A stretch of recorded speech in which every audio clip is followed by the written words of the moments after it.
जे भी खेसारी भैया के प्यार करे वाला लोग बा आ जे भोजपुरी के प्यार करे वाला लोग बा, तो आप लोग गिफ्ट देना है इस बार।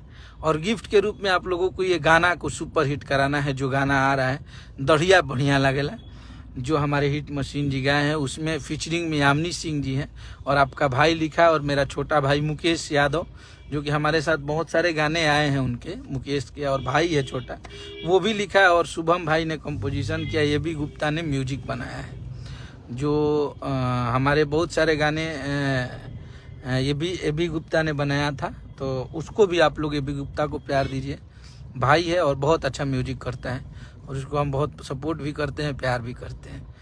तो आप ये भी गुप्ता को भी बहुत सारी शुभकामना कि भाई तुम खूब आगे बढ़ो और खूब तरक्की करो भोजपुरी में, मेरा आशीर्वाद है।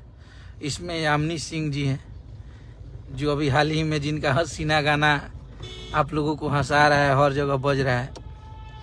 तो ये गाना के 9 तारीख के रिलीज कल जाता खेसारी म्यूजिक वर्ल्ड पे। तो खेसारी म्यूजिक वर्ल्ड पे आप लोग तैयार रही जाए के बा। और हमरा उम्मीद बा कि गाना रिलीज होते ही आप लोग ट्रेंडिंग में लाइव जाए। और बहुत तगड़ा गाना बा, बहुत ही जबरदस्त गाना बा। वो हमनी